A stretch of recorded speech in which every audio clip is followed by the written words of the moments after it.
Good morning, everyone. Carmela Nova, your divorce architect, coming to you from my morning drive. I want to talk to you today about why your divorce is more like a marathon than a sprint, and you should prepare for it like it's a marathon. So I went to the Philly Marathon yesterday, and it was fantastic. I love Philly. It's a great city, but it was the first time I'd ever gone to a marathon to watch someone. I watched a loved one come over the finish line, and we cheered them on, and it was fantastic and inspirational all at once. But it got me thinking that divorce is really like a marathon. And from the people that I talked to about how they prepared, how they carbo loaded the night before, set out their clothes, planned what they were going to wear, but also they planned and trained for weeks and months, and sometimes even longer than that, in advance. You don't show up to the marathon without having trained and planned for it.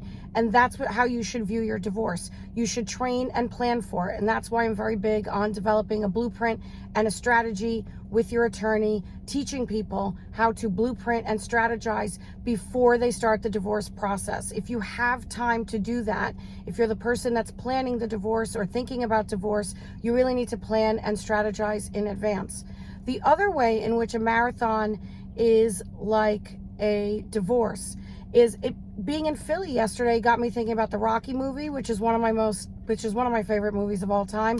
Rocky had a tribe of people who helped him along the training process to get to that first fight. I remember watching Rocky for the first time and thinking, where are this guy, like, where are his parents, his loved ones, his family? He didn't seem to have any immediate or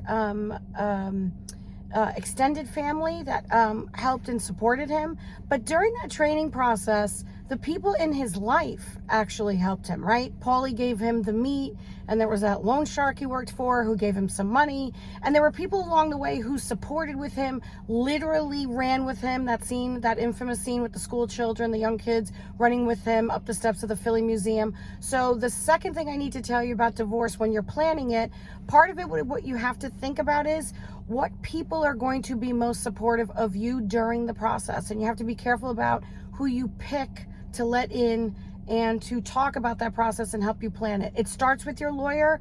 It may include an accountant. It may include a forensic accountant. It may include a financial advisor. And then it's going to include certain people in your personal life. And you need to think carefully about who in your personal life is going to help you through that process and how you can get help through that process. That doesn't mean you tell everybody about your divorce and confide about everything.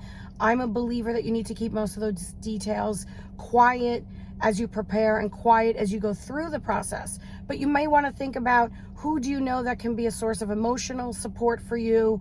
Are there divorce groups? Sometimes the people most supportive of you are the people who don't know you that well. They're not the people closest to you, but they're people equipped with the experience and the knowledge and the empathy to help you through that process, because they're either going through it also at the same time and experiencing the same things, or because they've been through it.